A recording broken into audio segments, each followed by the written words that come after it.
The Payne Distinguished Lecture is chosen for her or his international representation as a leader with an emphasis on visionary thinking, a broad practical grasp of a given field, and the capacity to clearly articulate an important perspective on the global community and its challenges.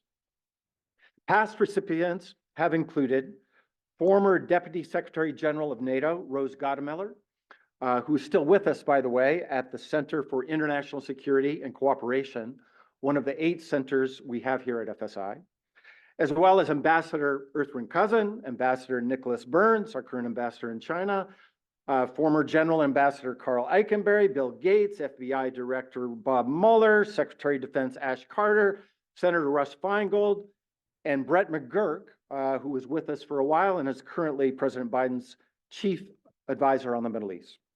I'm pleased to note that Dr. Kumi Naidoo is our first Payne lecturer from South Africa. Shouldn't have taken this long, Kumi, but we're glad we finally got that done. As noted, we have 8 centers here at FSI, and the Payne lectureship rotates between these centers. During his time in residence at FSI, Kumi is affiliated with the Center on Food Security and Environment and the Center on Democracy, Development, and Rule of Law. As is our tradition to introduce our Payne lecture this afternoon, I want to hand the microphone over to the Mosbacher Director of the Center on Democracy, Development, and Rule of Law, Dr. Catherine Stoughton.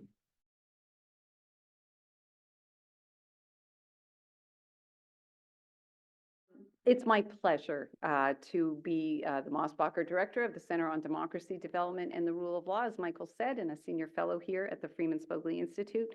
And my special pleasure to be able to introduce my now friend, Kumi Naidoo, who has been in residence with us at the Center on Democracy, Development, and the Rule of Law since November, and will be with us until November of this year, 2024. I feel as though there are many in the room who already know Kumi very well, and so this long introduction is more in honor of him as much as it is to tell you anything that you don't already know about our distinguished Payne lecturer. Most of you will know that Kumi is a prominent South African human rights and environmental justice activist. At the age of 15, he organized school boycotts against the apartheid educational system in South Africa. His actions, while courageous, also, of course, made him a target for the security police, which led to his eventual exile to the United Kingdom for his own safety, where he remained until 1990. He returned to South Africa after as the apartheid regime was collapsing, and played a pivotal role in the legalization of the African National Congress in his home province of KwaZulu-Natal. Kumi has also served as the official spokesperson for the Independent Electoral Commission, responsible for overseeing South Africa's first democratic elections in April 1994. He is dedicated to democracy and justice, and this has led to notable international roles, including being the first person from the Global South to lead Greenpeace International as its executive director from 2009 to 2016. I'm not sure if you were ever on any of the boats between whalers and the whales, but I would trust you to do that if I could imagine you're doing it. He has also, of course, served as the Secretary General of Amnesty International from 2018 to 2020. In the area of education, Kumi has shared his expertise in social justice and the environment, lecturing at Fossil Free University, and has held a Richard von Weizsäcker Fellowship at the Robert Bosch Academy until early in 2022. Currently, Kumi serves as a senior advisor for the Community Arts Network. He is also a professor of the practice at the Thunderbird School of Global Management at Arizona State University, and he continues to represent global interests as a global ambassador for Africans Rising for Justice, Peace, and Dignity. He also holds a position as a visiting fellow. I'm not sure how you're doing that because you're visiting with us, but you're visiting a lot. And he is an honorary fellow at, I've learned to say, Magdalen College, after I called it Magdalen once, in front of my friend who is the dean there, Steve Wood, and he pulled me aside and said, stop, it's Magdalen.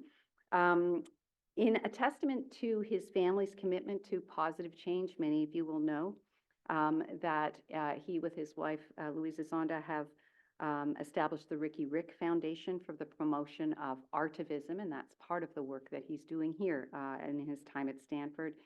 This is in honor of their son and now the late South African rapper, Ricky Rick Makado, through a commitment to supporting artivism and mental health in South Africa. Kumi is the co-author and author of numerous books. The most recent is a heartfelt and very touching book called Letters to My Mother, which was published in 2022, which is a personal and professional memoir that won a nonfiction award from the National Institute for Humanities and Social Sciences. I should mention as well at CDDRL, we've had the privilege of having Kumi's wife, Louisa Zonda, with us, who is a distinguished lawyer from South Africa herself and who has served, among other roles, on the board of Oxfam South Africa and is also a leader in social justice and human empowerment sector in South Africa.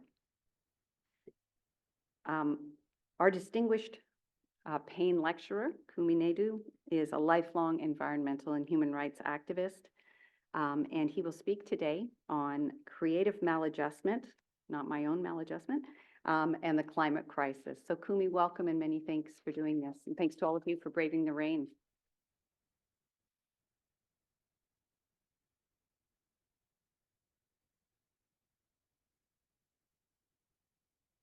Thank you, Catherine. Thank you, Mike, for that very warm and generous introduction. I'd like to just start by expressing on behalf of Louisa and myself our gratitude for the warmth and generosity with which the Freeman Spogli Institute and the Center for Development, Democracy and the Rule of Law, CDDRL, not the most sexiest acronym in the world, have welcomed us and given us this unique opportunity. I am very focused on a very troubling question of our time, and that is, what does activism need to do to win faster and win bigger? How can it be more effective in the moment of history where we find ourselves? Now, before I start, I want to quickly do a sense taking of the room. So I'm going to be a little bit disruptive. So I'm going to give you three options on where we are with regard to climate. Option one is you hold the view that things are okay, and there are some people like Kumi and others who exaggerate a bit, but roughly it's not a big crisis. That's option one. Option two is you think that it's a massive crisis, but you believe that it's within our capability of where our politics and economics is for it to be turned around. And option three has been called many things, but I'll use an Afrikaans phrase, which I'm hoping doesn't require translation. Option three is, ons is deep, deep, deep in the kak. Okay? Sort of, it's a bit late. Okay? So I just want you to just take 1 minute and turn to whoever's next to you and just share with them whether you're on option one, option two, and option three, and then I'm going to ask you to raise your hands on it, okay? Just to get a sense of where you are at.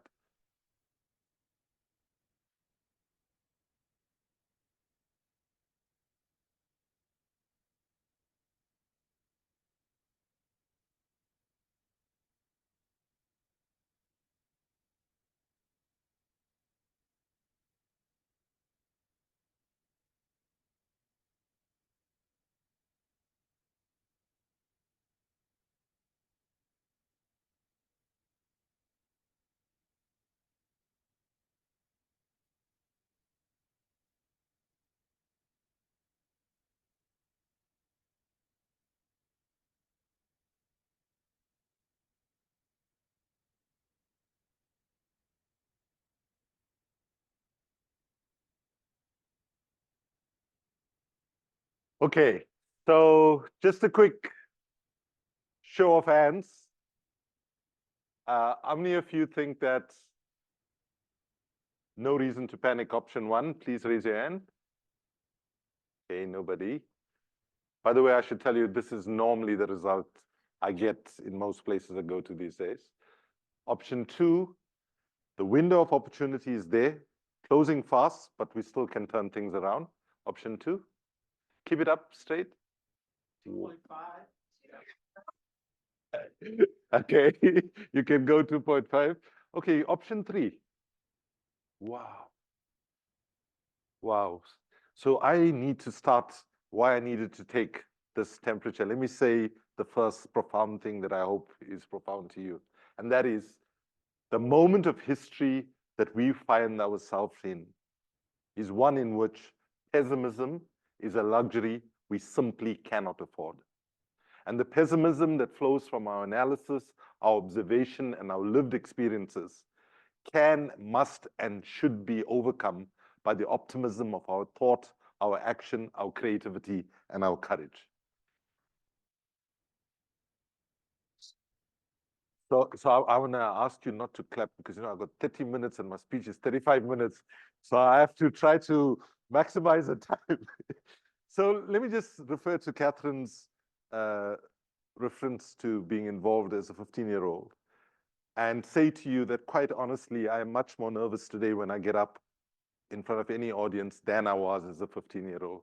Even though as a 15-year-old, you know, we were marching against the apartheid system in South Africa, against education. The slogan at the front of the march was, "We want equality." By the time the slogan got to the back of the march, the younger kids were chanting, "We want a color TV." And basically at that moment in our life, we wanted a color TV and equality almost equally, and both appear to be equally unattainable, right? But the other reason for my nervousness is best captured in this story. Addressing a group of folks on the East Coast some years ago, when it came to Q&A, a woman put up her hand and said, "Dr. Naidoo, have you heard of Martin Luther King?" And I said, "Indeed, I did. He influenced me and many young people in my country when we were fighting apartheid." And she then proceeded to say, "Do you know what his most famous speech was called?"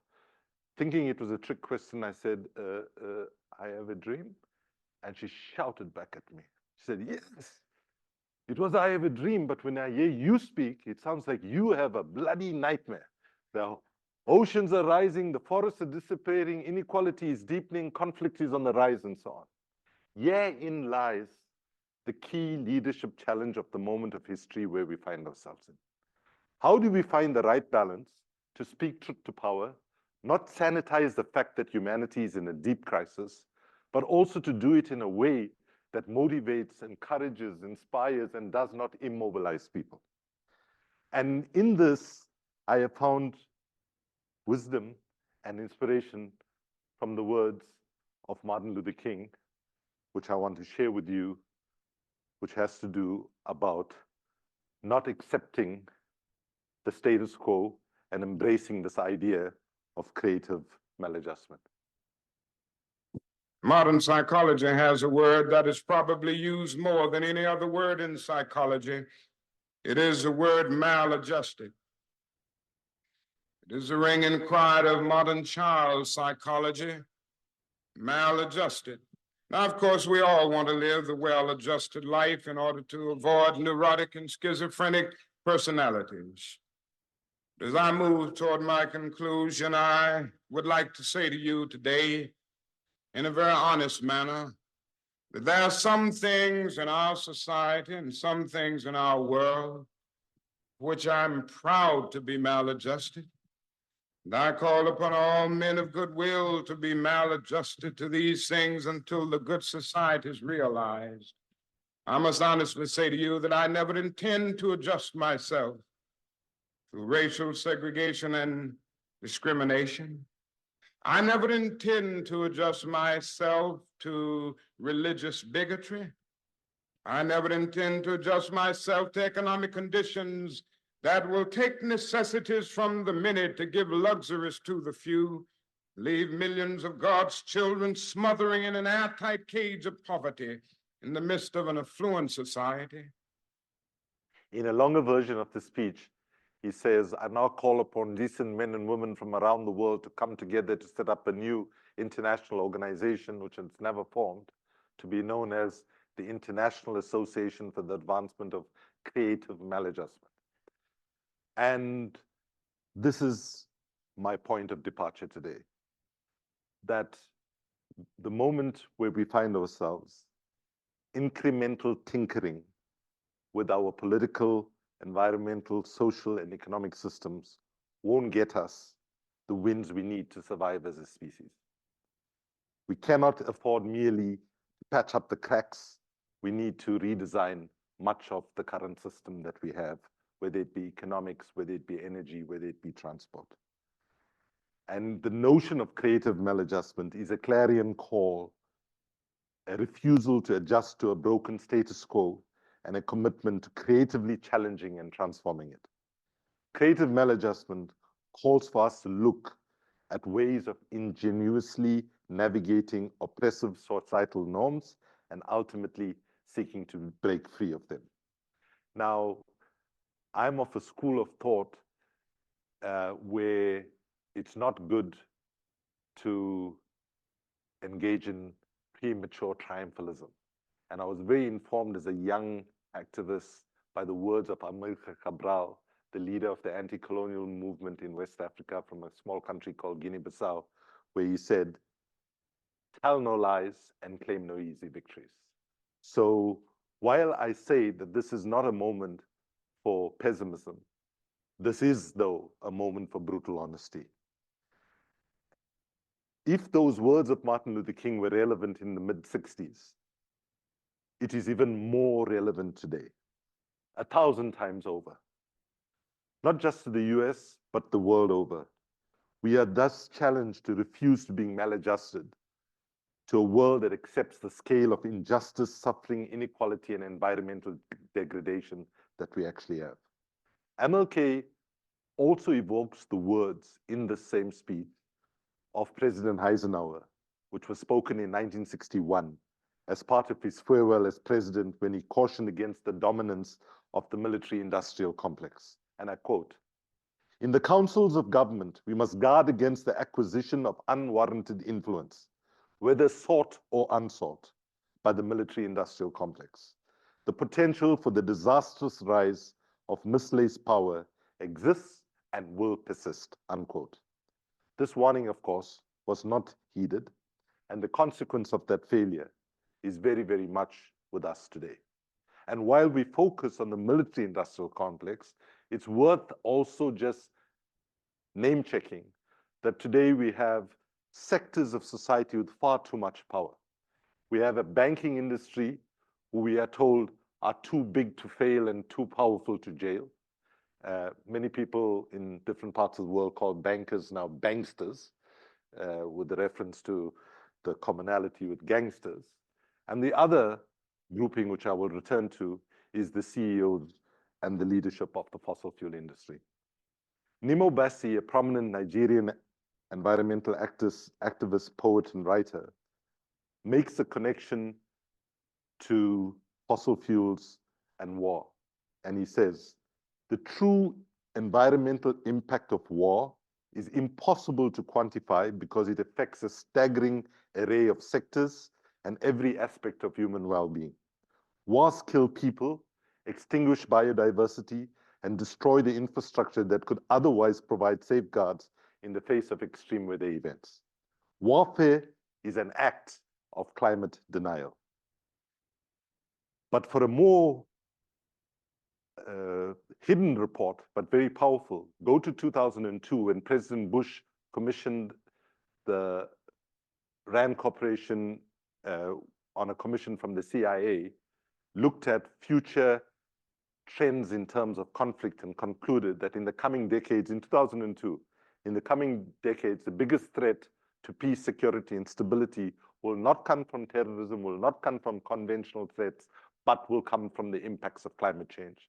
And if you look at the Syrian war, you look at some of the conflicts in Africa right now, it's not always obvious, but the hand of climate change is alive and well in many of those conflicts.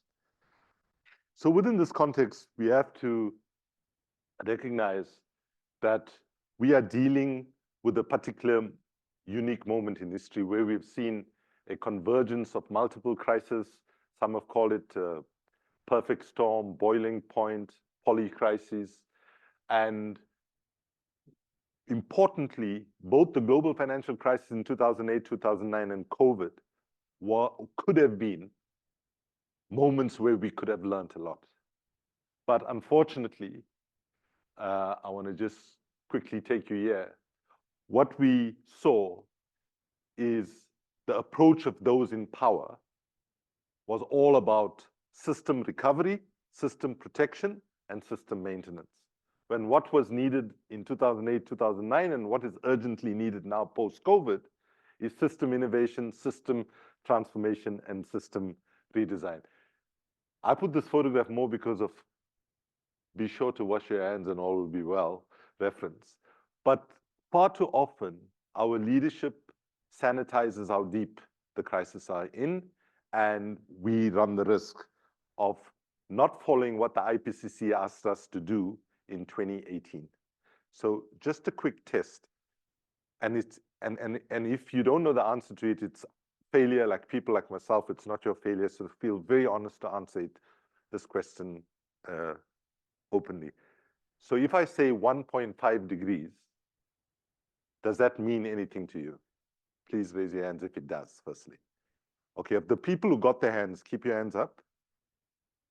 Okay, so 1.5 degrees is from the start of the Industrial Revolution into the future, we can't, science says, go more than 1.5. Now, for the people who got their hands up, how many people know where we are towards that 1.5? How close to the 1.5 we are? Let's see how many hands. Does somebody want to shout it out? 1.2? Did you say? Yeah. 1.3? 1.5? Going. So all of you are right. Okay, all of you are right, because that's an average number. And last year, we had by far the hottest year on recorded history. And when you aggregated it, we were pushing close to 1.4.7, right? So what the IPCC told us in 2018 is that we had 12 years to get emissions to peak and start coming down drastically if we were to avert the worst of runaway, catastrophic, irreversible climate change. And sadly, there was a few press conferences, a few reports. The Secretary General of the United Nations said, red alert for the climate. And then we went back to business as usual. And the sad thing is we cannot engage in business as usual. So in 2015, 6 months before the Paris climate negotiations, I found myself in the Pacific, my last year at Greenpeace. And I learned a new slogan that just horrified me, where young people in particular were chanting 1.5 to stay alive. 1.5 to stay alive. And the country of Kiribati, or Kiribati as it's spelled, has already had to lease land in Fiji for a mass exodus of the entire population somewhere down the line. And young people were telling me things like, we don't want to leave our ancestors' graves here. We want to fight to protect it. 6 months later, I meet those same people at the climate negotiations in Paris, and they invite me to join them for a protest that they were doing. So I thought, oh, I'll impress them with this new slogan I learned 6 months ago, 1.5 to stay alive. And as I start chanting it, they all go like this. The slogan has changed, the slogan has changed. And the new slogan is 1.5, we might survive. 1.5, we might survive. So the reasons we are failing are multiple, and I'm going to try and go into it, but I'm going to save most of my time to suggest things that we might do differently, especially for people who consider themselves to be part of the broad climate justice movement.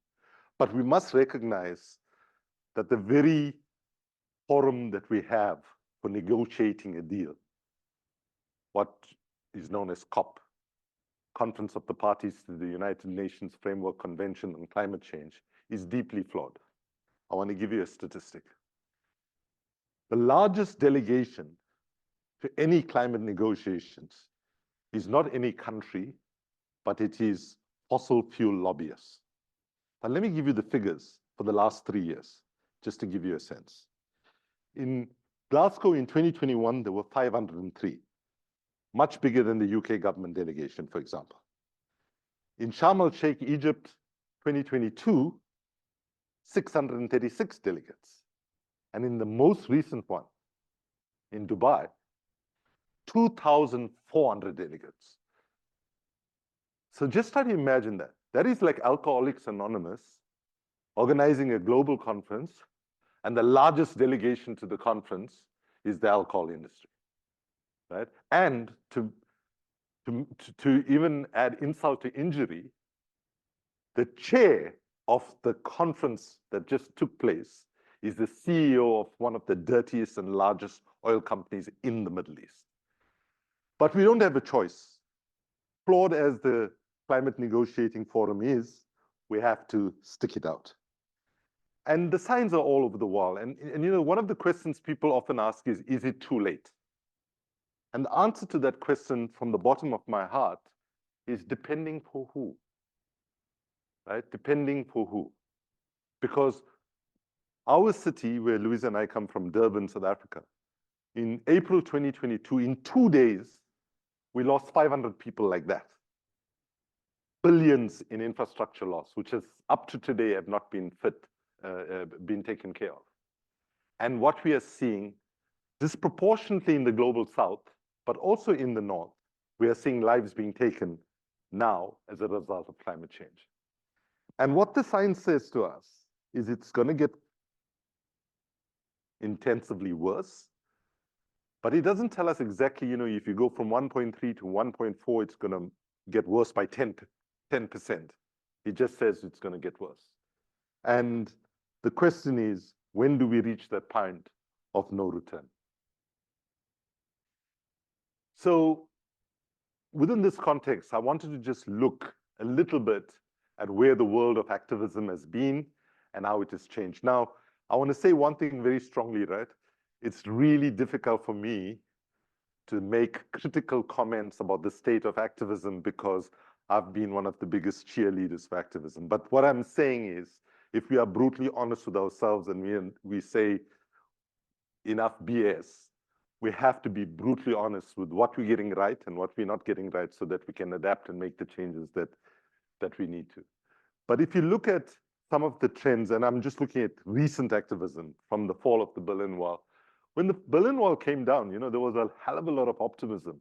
Some of you who got gray hair will remember that we were talking about a peace dividend, right? You know, that the monies that were going towards military expenditure will go towards human needs and so on. Sadly, we are spending even more money on military expenditure right now.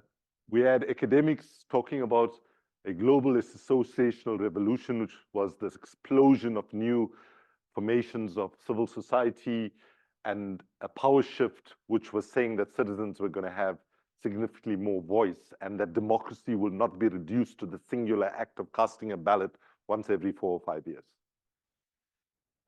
Then the Iraq War was at a moment, it's important to remember at that time, people openly talked about a unipolar world, right? And with the US being the single remaining superpower. And it was in 2003 when civil society mobilized on the scale it did to try to stop the Iraq War, that the New York Times and others said, actually, we have a new second superpower, which is organized civil society. It turns out that that was a gross exaggeration of our strength, but it was a nice idea anyway. Then in 2010, 2011, we see something very different happening. And that is a decentralized mobilization that starts happening in one of the most authoritarian places in the world, and that is the Arab world. By the way, some of my friends in that part of the world hate the reference to Arab Spring because they say that suggests that the fight for injustice is a seasonal activity.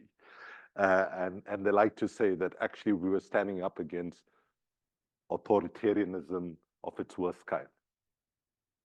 So, but even if you look at the Occupy Wall Street movement, and in many countries, different kinds of movements, they were not being driven by formally organized civil society. In fact, in Egypt, for example, people said, we use Facebook to organize it. We told use Twitter to tell people where to go, when to go, and then we use YouTube to tell the world what we did, right? And it had a very different organizational energy, which we have to better understand it if we're going to harness it in the future. And then in the recent period, we're seeing more and more challenging of structural power, seeking to deal with colonial history, and a urging of activism not to sanitize where we come from and not to de-historicize the challenges of the moment that we find ourselves in, because people are very uncomfortable with painful colonial histories and so on. And let me just say, even running Greenpeace and Amnesty, you should know, and I've said this publicly before, the sad thing is that Greenpeace and Amnesty, when they approached me and headhunted me for those roles, they were very open that our organization is not what it needs to be in terms of power, and that we are structurally racist, and we need to balance the power between global north and global south. And that's a journey that almost every international NGO and every philanthropic organization has to engage in. Okay, I'm going to start racing now. So if we look at some of the things that need to change within where the energies of civil society goes to, if you look at 3 levels at which we try to change things, which is macro, by which in this context I'm meaning governance change, meso, policy change, micro, delivery of projects and programs, you will see still the vast majority goes towards service delivery rather than to policy change or the governance changes that we need to do. And that's one of the changes that we have to work very hard with philanthropy to do. But the problem is, I say that we have far too much philanthropy rather than philanthropy in the sense, because we are still too hesitant to treat the root structural and systemic causes that we face. So now what follows is really a few ideas about some of the things that activism, especially climate activism, should consider rethinking. So first, we need to turbocharge intersectionality. Intersectionality was a gift that was given to us by the feminist movement, which the broader part of civil society did not embrace as we should have, right? But basically, it is saying that when we look at climate, to frame climate as an environmental issue is really strategically and tactically and wrong, basically. We need to see the climate crisis as a failure of our economic system, our political system, our transport system, our food system, etc. And here in California, I don't know whether people have a sense of what's going on. These are oil wells, literally in people's backyards, right? And just to show you the nexus of power, fossil fuels, and governance, and failure for action. So the Democratic supermajority here eventually 2 years ago passed the legislation to stop that happening. And then guess what happens? The oil industry mobilizes like that $200 million. They are now running a referendum, sorry, what you call it here? A ballot. And I share this with you to say that part of what the climate movement didn't do and what you're seeing happening here, this is led by health advocates, not by conventional climate activists, this whole campaign, right? These are people saying that failure to act is going to impact on health in a fundamental way. The second thing is we need to do is stop denying reality, right? We can be in informed conversations one day, read a report, get horrified by it, and then the reality of life forces us to just accept and deny reality. And I'm sorry to say, I've seen it in the most prestigious civil society organizations, because sometimes it's just too hard to accept that things are so broken. Third, we should embrace a culture of emergence. By this, I mean, many of us, and many of these comments I'm making are very self-critical, right? So, you know, when you're the head of Greenpeace or Amnesty, you go into a thing and you are very like, sort of, you know people expect you to know the answer to the question. And the truth is, it's okay to say we don't know. That actually, we know that we need to reduce emissions, for example, the direction of travel. But whether it's this percentage of wind, solar, geothermal, and so on, why should we all know the answers to those questions? And when activism goes to people in a very prescriptive way to say, like, we know all the answers, you are not offering an invitation to people to enter into the tent and co-create with you the solutions. And that's another opportunity lost by not embracing more of a culture of emergence. So one of my biggest mistakes that I've made, and I'm seeing Jim Leap, my friend there in the back, who's from the Doer School, and who, when I was the head of Greenpeace, he was the head of WWF. Basically, my biggest error I've made is mistaking access for influence.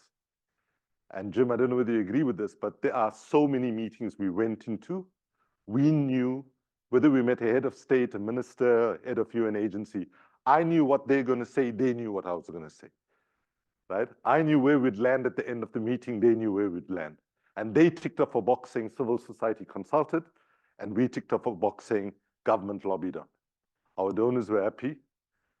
The World Bank was happy with whichever government signed those forms and sent it to them saying that they were treating civil society well. And I just want to quickly tell you about one such meeting with Jim and I, which we had with Putin. We had a 3-hour meeting with Putin in his palace in 2006, in the run-up to Petersburg meeting.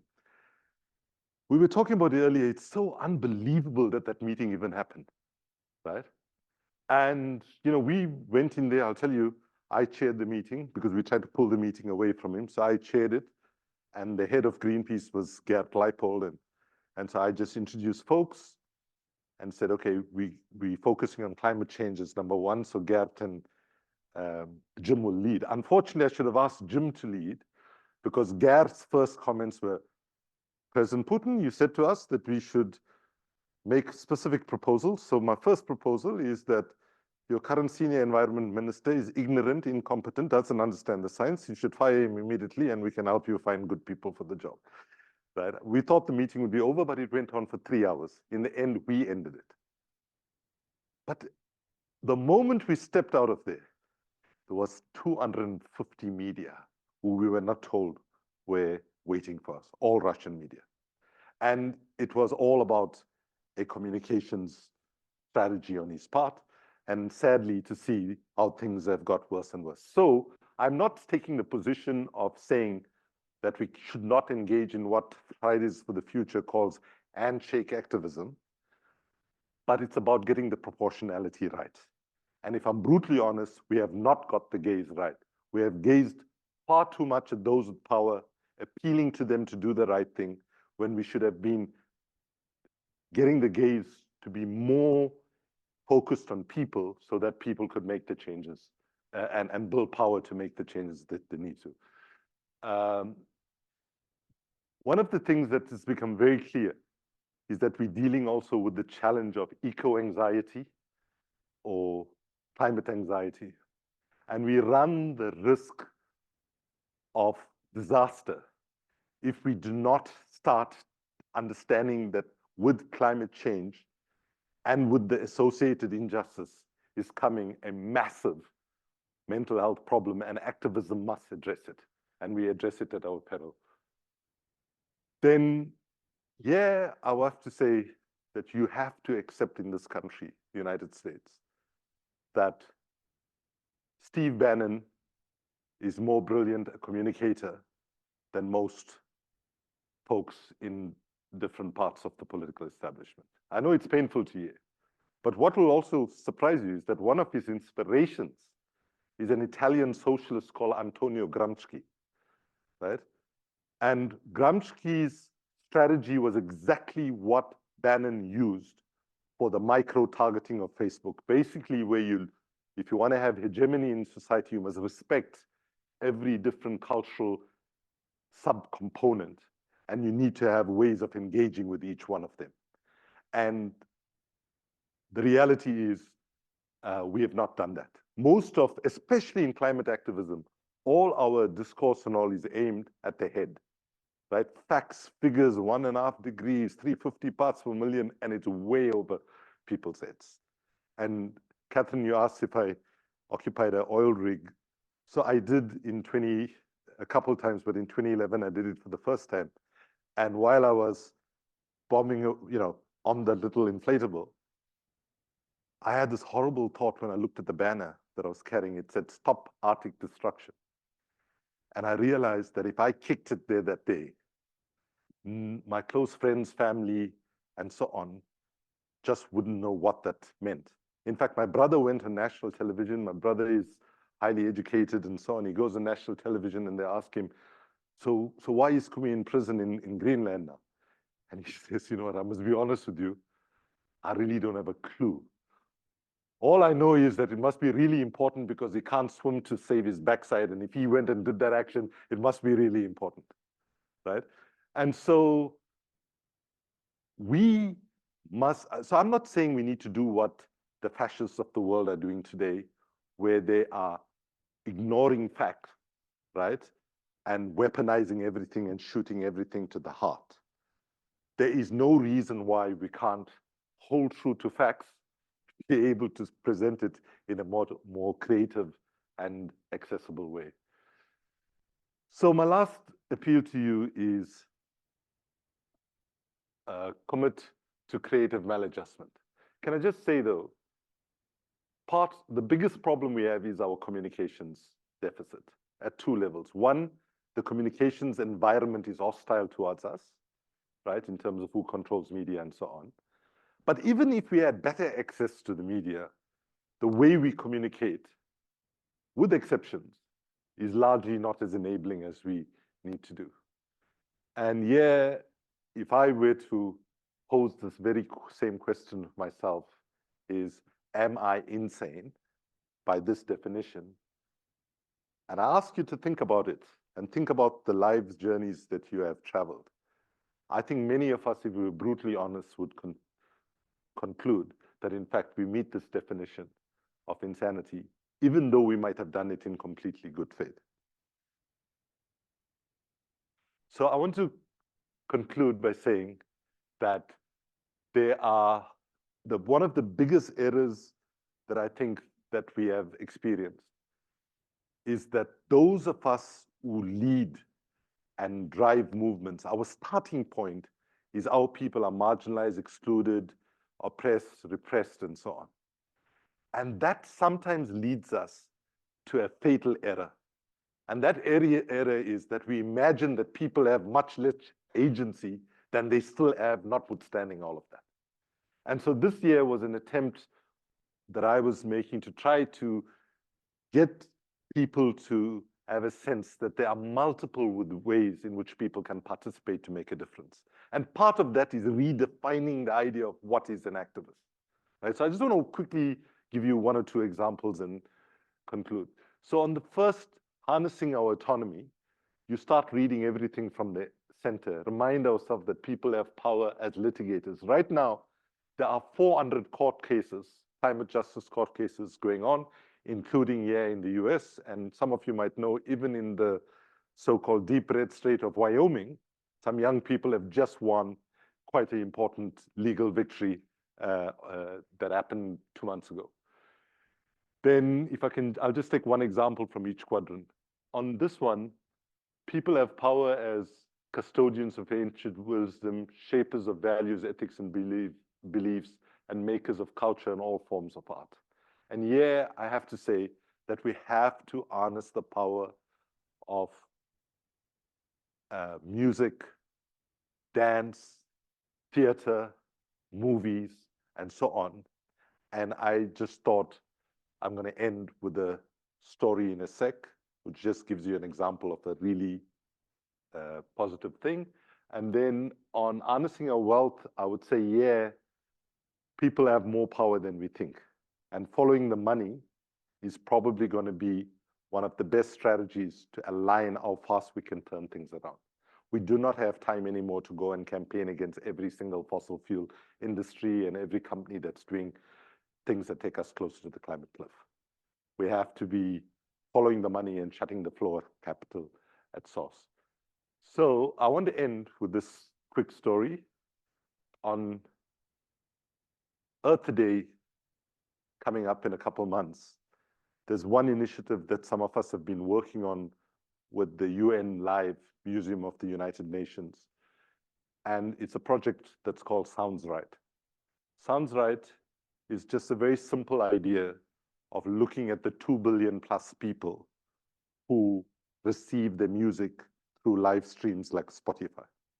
Now, you might not realize this obviously, but the first and most original musician on this planet has been nature, to the sounds they make through birds and oceans and volcanoes and so on. So essentially, we've got a bunch of very high-profile musicians who are going to use about 3 to 5 minutes of sounds of nature in their songs that they're going to start releasing. And if, say, Beyonce does a song, it'll say Beyonce featuring nature. And if the nature is covered for 3 minutes, 3%, then 3% of the proceeds are going to go into a fund to support indigenous people's efforts at defending biodiversity. However, it's not about fundraising. It's about a different approach. It's about saying if there are 2 billion people sitting there in that world, then activism must go meet them where they are. And not with a big hammer, not with, thou should occupy an oil rig, but it's about engaging with them in ways which is an invitation for that large constituency to get involved. So I just want to end by saying that the struggle for justice has always been a marathon and not a sprint. And the biggest thing that each and every one of us can do at this moment is to make sure that we celebrate the community with each other, work with the people that are struggling against tremendous odds, and refuse to accept that the world that we live in is the best that humanity can create for itself. And if we accept that, I think the level of creativity that's within our beings is very high, and I hope we can harness that. Thank you very, very much for coming.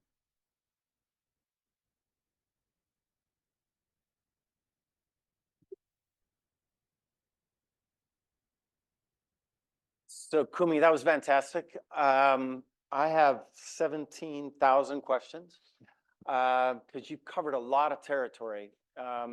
But I get to have dinner with you tonight. So I'm going to just ask a few questions because we have a great audience here.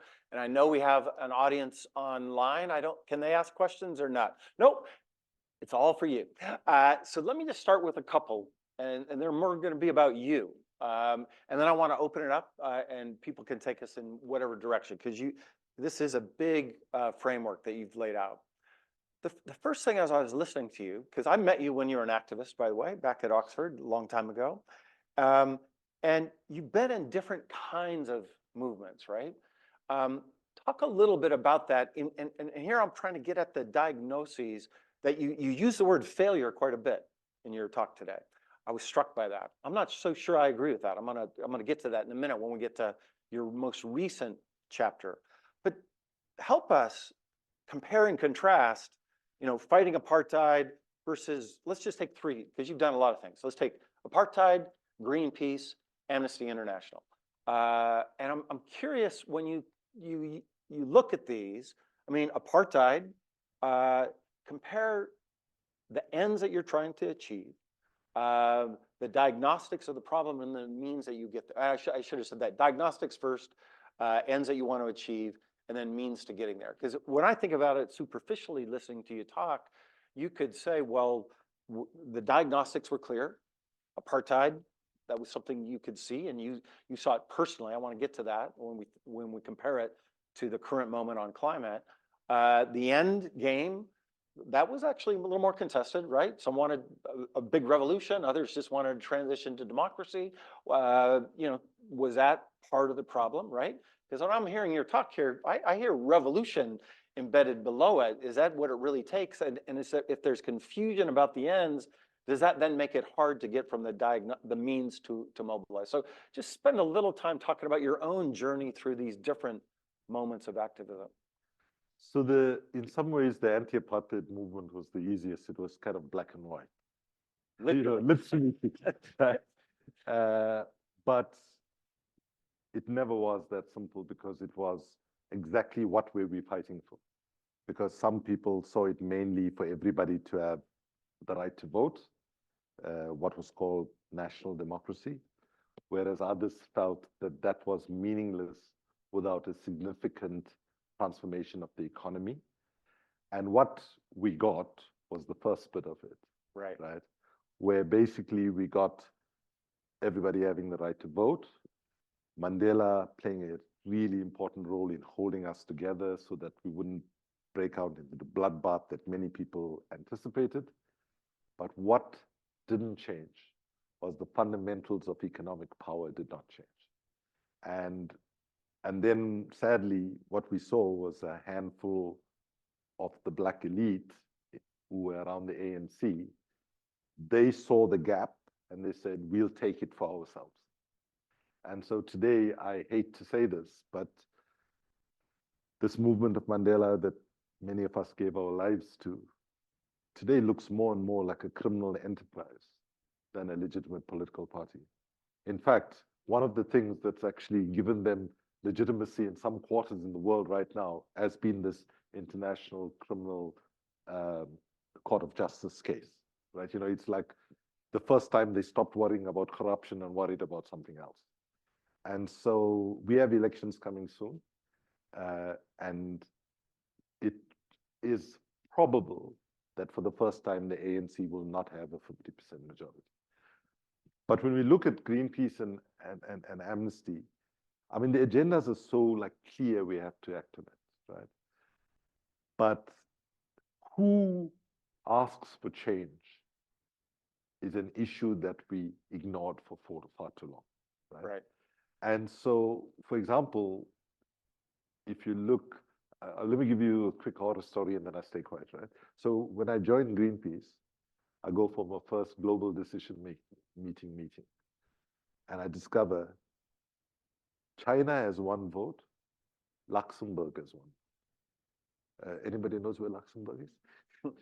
All of Africa has one vote, Belgium has one vote, right? And I can go on and on, right? And when you look at the gathering, it doesn't look like the global south, right?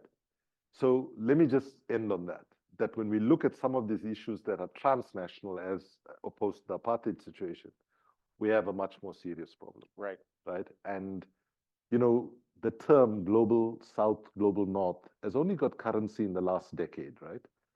But it was quite a conscious framing, you know, of sort of saying that there's a part of the world that was colonized and a part of the world, you know, that did the colonizing, right? But global south, global north is a very comfortable framing. But actually, because of what you're talking about when you say the global south, is you're talking about the overwhelming global majority on this planet, just in sheer numbers, right? And so, and that's why on climate, it's not simply that we have a climate injustice. Another term that has a lot of currency is climate apartheid, when you look at which parts of the world historically carried. But the one thing that's common across all these movements is the simple willingness of people to embrace the idea that if we organize, if we mobilize, if we dare to believe that things can change, things can change. And in all three of those movements, I've seen extraordinary ability of being able to make things change, imperfect as they always are. But it is that logic that unites all those different. Right. Well, I want to, two more questions and they're going to be open, okay? Maybe three. Talk a little bit about the diagnostics, right? So I said diagnostics, ends, and then means to get there. I'm going to make a statement, tell me if I'm right or wrong. I actually think on the diagnostics, you and there are other people in this room that I see, have been incredibly successful. Now, maybe that's just, you pocketed that and you got to get on with it. But tell me about that. Do you think that's true or is it not true? So no, I think that's very true. And it more makes me feel sad than gives me a sense of comfort, right?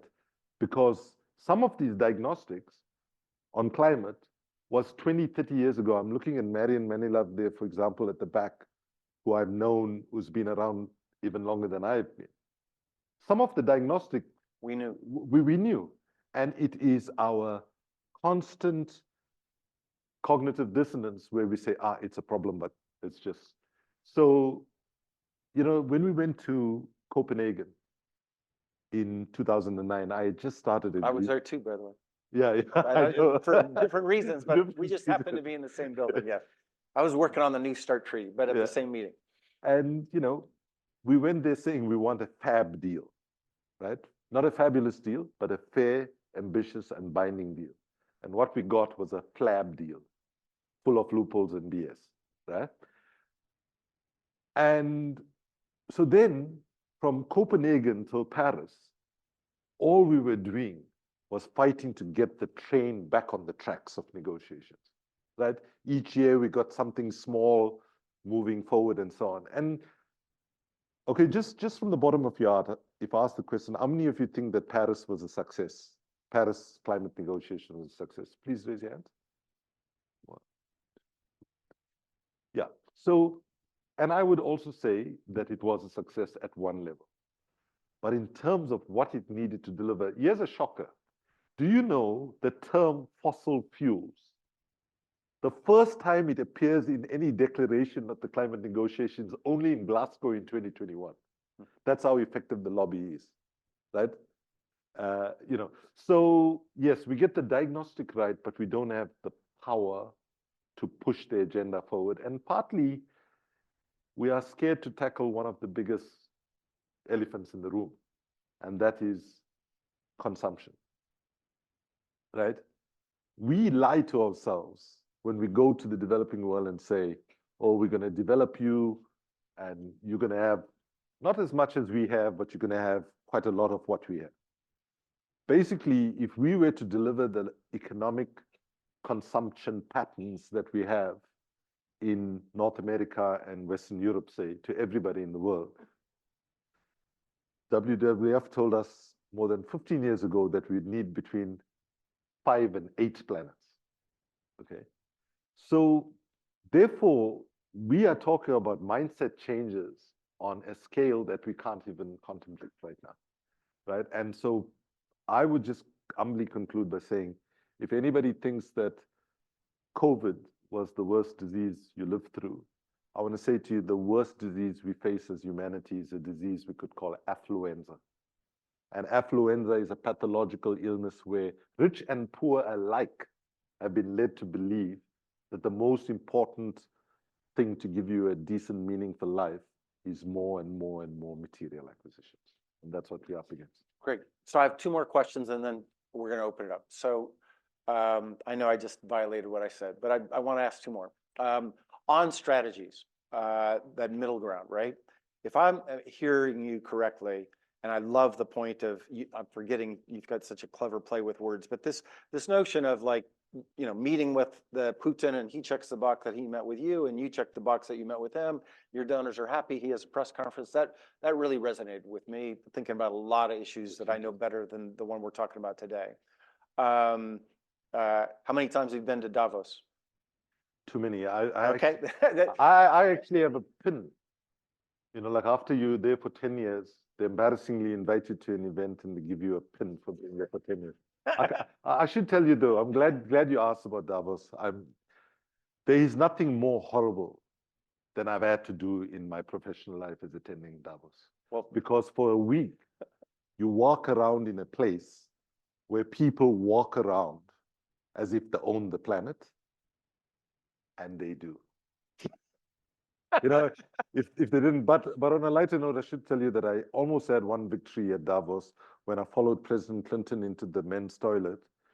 And while we were doing our business, I lobbied him on when will the US sign the landmine treaty. Unfortunately, he left the presidency and the toilet before he could sign the treaty. But dig into that a little bit. So I think what you're suggesting is a more adversarial relationship between society and the state, or am I wrong about that? And I'm going to get to business. It's both business, the state, and society. Is that what you want to recommend, or is it something different? Actually, or not? Actually, this is why this is such a difficult communications challenge, because actually that's not what I want to. Good. Right? Yeah. So let's say all of us here, right, decide tonight that the economic system is seriously broken, Right. contributes to the climate crisis, fascism, all of that, and we need to fix it. And let's say the youngest amongst us say, the most sexiest slogan will be, let's smash capitalism, right? So we launch that campaign a week from now. You know what happens? If assuming all of us are thinking we need deep economic change, and there's a continuum of people that disagree, the day we launch the campaign, you know what's happened? We've pushed people even further away from us, right? But if we frame things as let's build an economy that includes everybody and does not hurt the environment, might not be as sexy to some, but it's offering a possibility of dialogue. And if I might just take the liberty to make some, to answer this question in the context of the US. Absolutely. Right? I mean, right here, I think the US is a disaster, firstly, right? It's a disaster to itself and it's a disaster to the rest of the world right now. And it's causing us panic like you cannot believe. Right? The idea that Donald Trump might return is just, but by the way, there was a time that people around the world were horrified that the US political system could give us a George W. Bush. Right now, we say, please bring him back tomorrow, right? So we have to stop treating the people that disagree with us as if they are enemies. I mean, when Hillary Clinton used the word deplorables, that was a very deplorable thing that she actually did, right? Because we cannot look at people who support Trump and see them solely as horrible people, because they are also victims.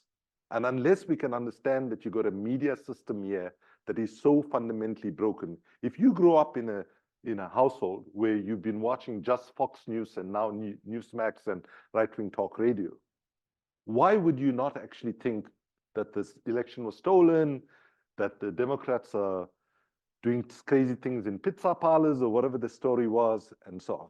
So I think that what is needed, even I am saying we need deep structural and systemic change, but I'm not of the view that we burn down everything, and we have to find a way to move from where we are to where we need to be, where we consolidate what we have and don't embrace old ways of thinking, because it's never worked. You know, revolution in that sort of framing has never delivered. I mean, you know, we were so optimistic about Egypt and Morocco and parts of the Middle East in 2010, because we did not build the capability amongst people to actually own and manage the change, and we relied too much on leadership. It was certain to get stolen as it's right. By the way, just a factual correction. Was there some breakthrough in Wyoming that I missed, or were you thinking of Montana? Was it Montana? Yeah. Just So for we're Montana? clear, that's where I'm from. Sorry. So sorry. it was Montanans who did that. And Sorry, that's yeah, true. That's true. That's where I'm from. That's where I grew up. So no, sorry. And, Wyoming was where they got rid of Liz Cheney, unfortunately. yeah, it happens this all the time. We're all just, you know, red states in the middle. Yeah. But it's a Yeah. hope, it's an optimistic note where you're just referring to people doing that and in the pockets of that. But that's not what I want to close on. I want to ask you not about big achievements, because we don't have time for that. But in all of your activist days, tell us what was your worst day and tell us what was your best day. My worst day comes to mind quite easily. It's 2014. I'm in Philippines, and I made a decision. I managed to get out of going to the COP, right, in Peru. And when I come out of it, in the middle of a typhoon, you know, when you have no reception and suddenly you have reception, and your phone goes completely crazy, like, you know, all the things are coming at you. I'd never experienced anything like that. Some of our activists, without proper consultation, went and occupied a sacred site in Peru called the Nazca Lines. It completely diverted the whole attention away from the climate negotiations and pissed off our allies and gave a very convenient excuse to the Peruvian government and so on. And I was completely tired. I've not slept for 4 days. I had to go from Philippines all the way to Lima. And it was the first time in my life I had to go to court to defend these young activists. And it was the first time I got thrown with eggs and okay, I'll just tell you, I go to give the evidence and I'm explaining and so on, and there's a mob outside, like, chanting.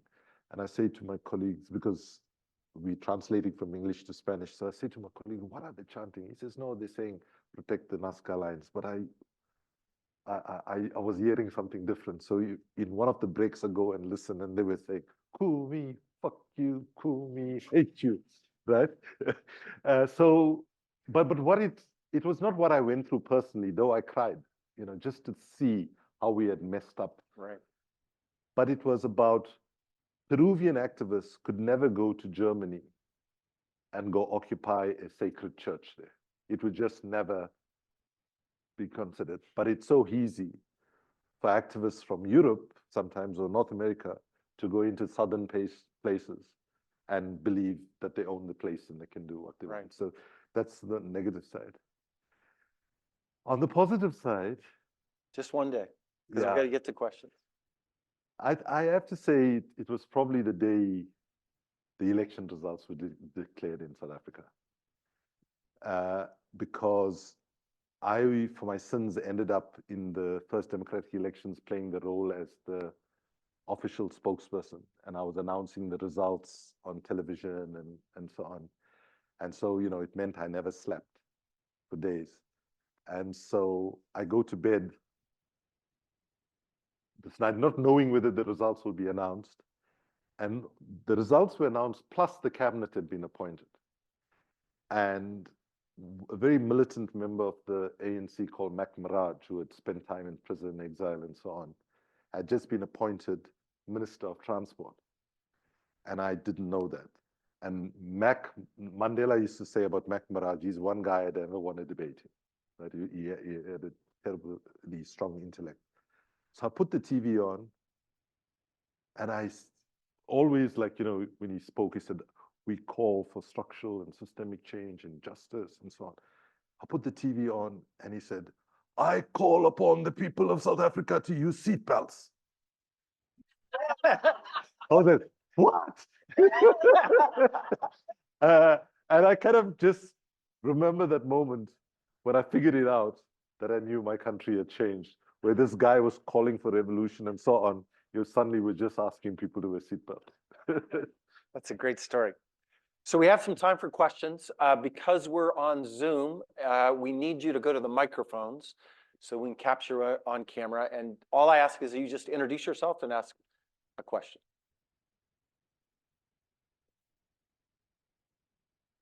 Please, go ahead. Hello. Hi, my name is Fede. I work at MAPS, the Multidisciplinary Association for Psychedelic Studies. It's a nonprofit that advocates for research on the beneficial uses of psychedelics to help treat mental health disorders. Kumi, you talked about the issue of climate anxiety, and to add, I would add epidemic of depressive disorders and PTSD in post-conflict areas. What is your point of view on the potential for psychedelics to help at an individual and societal level?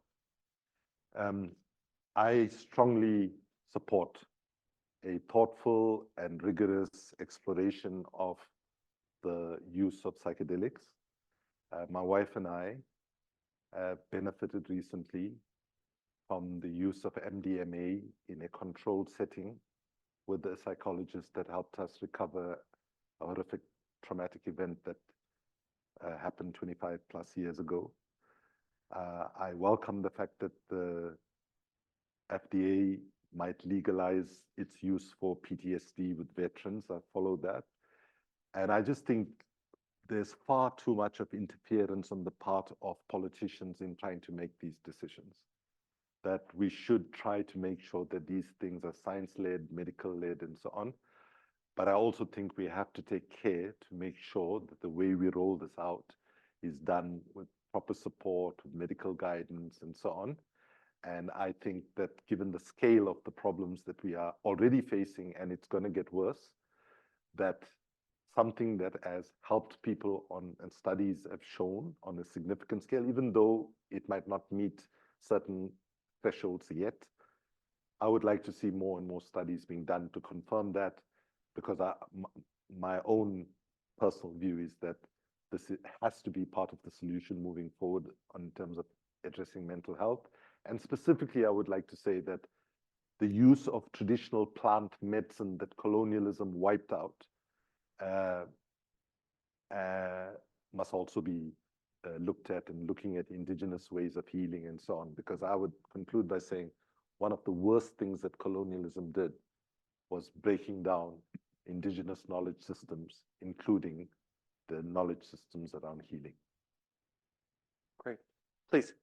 Hi, Tim Henderson, real estate developer. I have a hypothesis I'd like you to respond to, which is the problems you're talking about, climate, pandemics, biodiversity, are by their nature planetary problems. And so absent some dramatic change in human nature, seems highly unlikely, we need global governance to address them. And, and absent something very bad, nuclear war, tens of millions of people dying, directly related to climate change.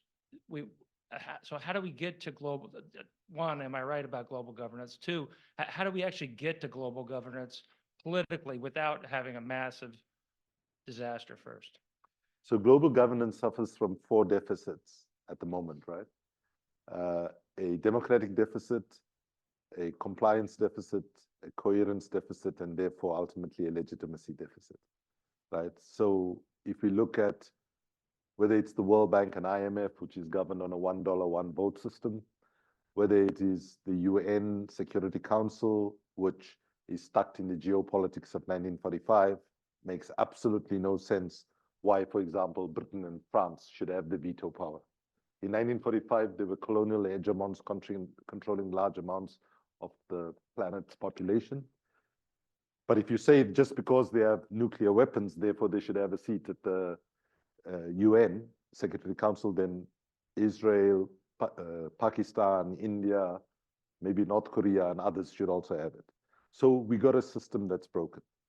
However, where I see the hope is that citizens are being able to rise above these national boundaries in movements that cut across. Jim might remember we did some experiments where we got young people from different countries, put them in a room and said, negotiate a climate deal, proportionally to the populations of China and so on. And they did much better than the politicians ever did. So it is better. So what I say is that it's a massive challenge, massive problem, right? But if we don't fix it, we don't have a chance. Because let me conclude by saying that in the early 80s, there was a slogan very prominent in South Africa, in the US, which said, think globally, act locally.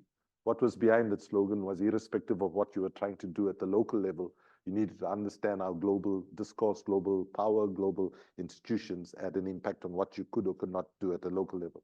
However, one of the ironies of the moment of history that we find ourselves in, precisely when countries like mine, South Africa, and various countries in Latin America and Eastern Europe and so on were getting democracy for the first time, real power is shifting from the national to the global levels. So in Africa, you can have decent governments who are clean and so on, but they cannot do anything about the pricing of pharmaceutical life-saving drugs. They cannot do anything about climate change. Anything that is cross-border, right? You can have as clean a government as you have. They're too weak to have change. So we have to change things. We are far away from anything that looks like a coherent global governance system, but it's something we have to work for, however difficult it might be.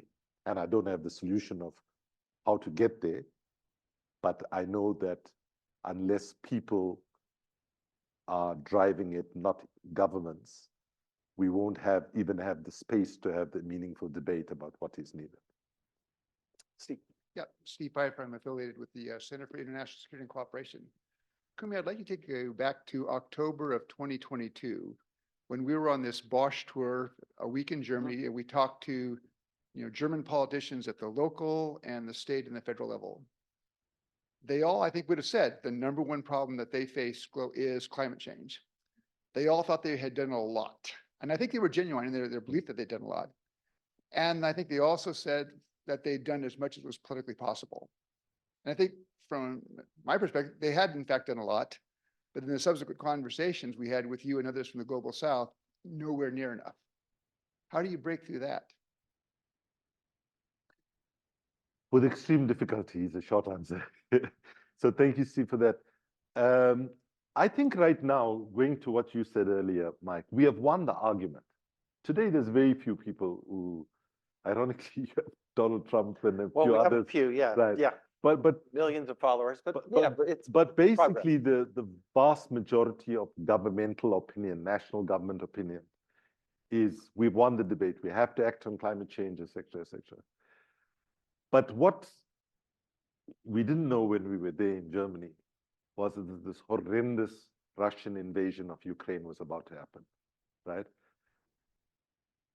It hadn't yet happened, no?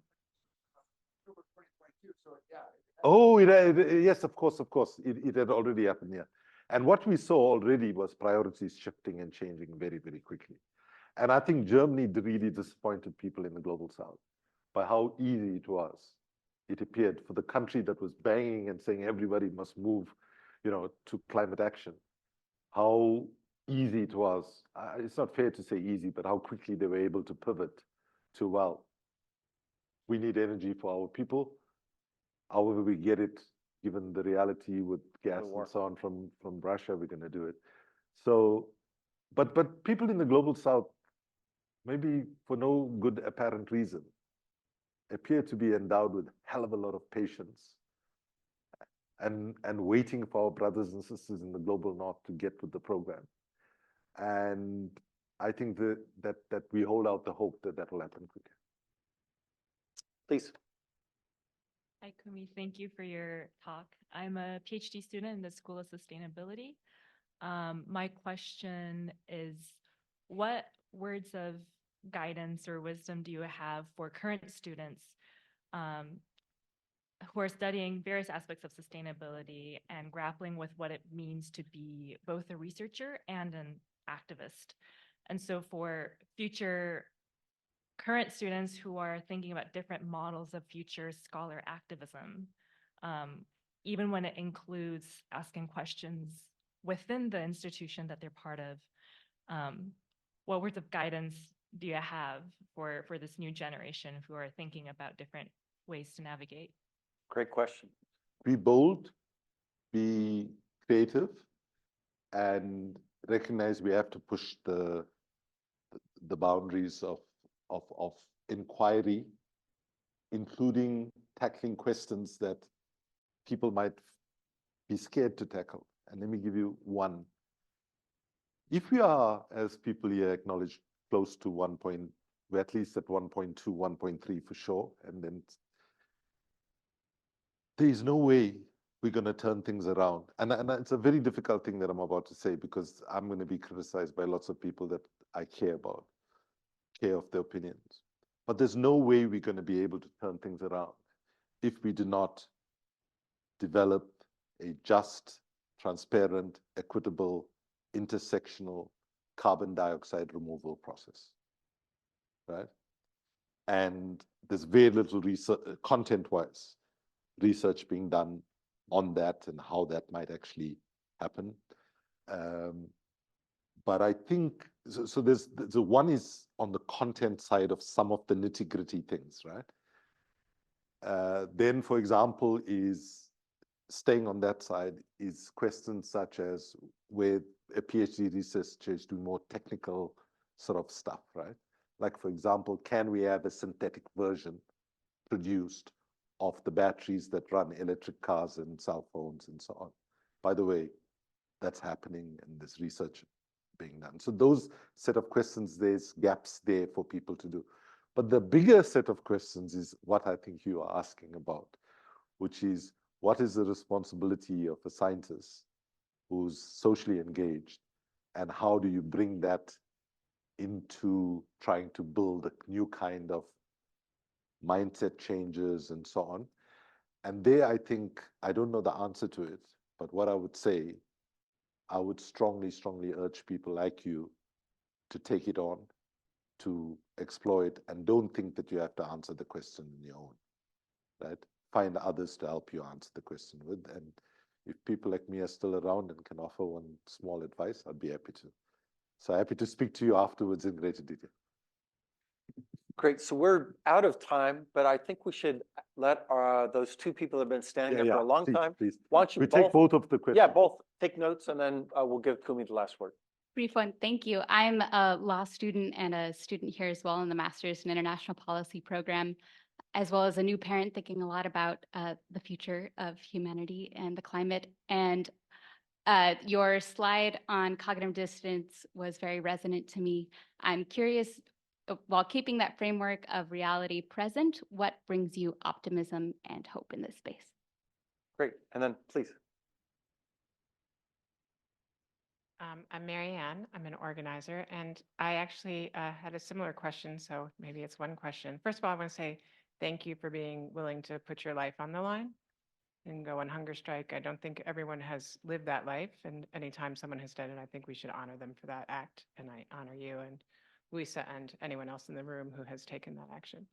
I wanted to know when you look around, what brings you the most hope for transformation?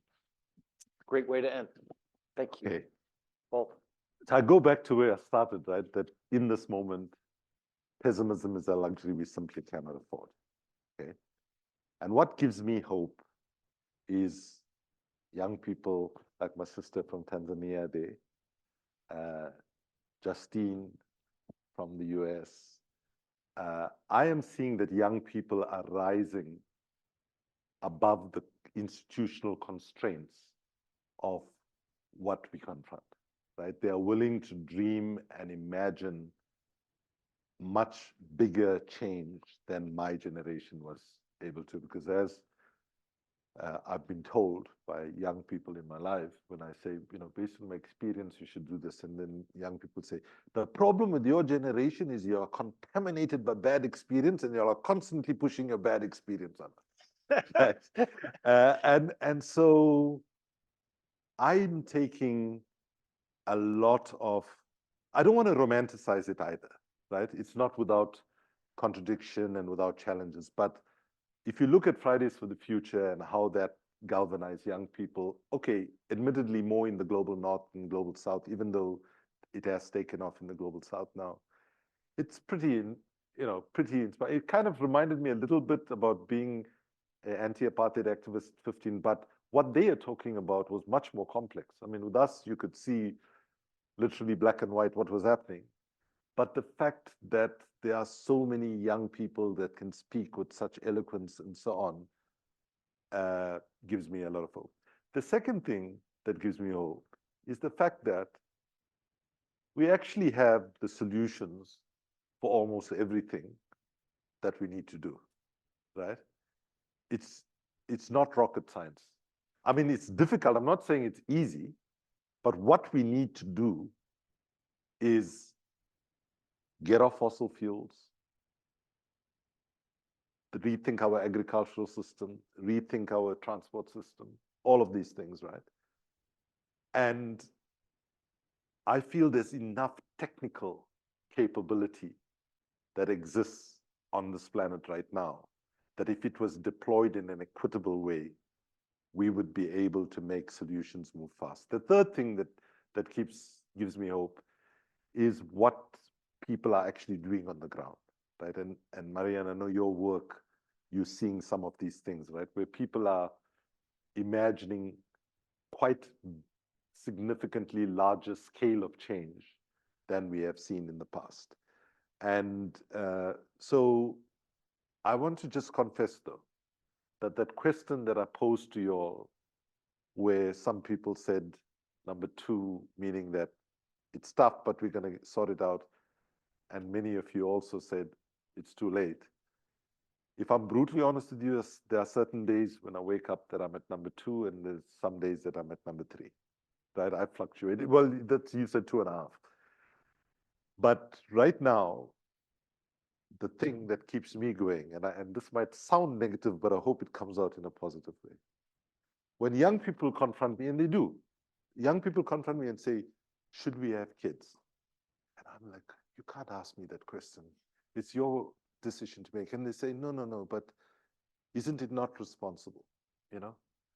And then when I'm confronted with that, I say to them, and then they say, but it's too late, right? Our politicians let us down, our business leaders let us down, it's too late. And then I say to them, and they say, well, if it's too late, what's the point? And this is what I say. I say, listen, assuming you are right, I say, my view is that the window of opportunity is small and closing, but the window of opportunity is there. And so long as the window is opportunity is there, we should be thinking of how do we push it more open. And that's why I say we have to look at planting 1 trillion trees as the IPCC said us to draw down carbon and so on, right? But then I say, but assuming you are right and it's too late, then I say, you know what's going to give me hope to continue? I refuse to accept that the people that got us to this point will not be named and identified by history for actually bringing us to this point, right? And somehow young people seem to say, yeah, I don't want to let them get away with it kind of vibe. But to be honest, that's sometimes how difficult it is to actually motivate people. And let me just end by saying that one of the things I learned from the anti-apartheid struggle is it is critically important that you sing, you dance, and you have fun. One of the things I say, when Amnesty International gave Fridays for the Future and Greta Thunberg the Ambassador of Conscience Award, and one of the things I felt most saddest when I was with those young people is to see how all of them had become adults. They should just be having fun, but like they were just so serious and so kind of, they'd lost, and in a similar way that we lost our childhood during apartheid. But when I handed over the award, I said, there is only one hope I have for you. There's nothing in any textbook that says that activism has to be boring. And I passionately believe that activism can be one of the most sexiest things in the world. So just have fun, celebrate each other. There will be hard days, there will be tough days, but in your community with each other is where you will draw the greatest hope. And be free to dream. Just dream and dream big. And thankfully, young people are not waiting for an invitation for old fart like me to give them permission to dream. They're doing it every day. So that's where I take my hope from. Thank you for the question.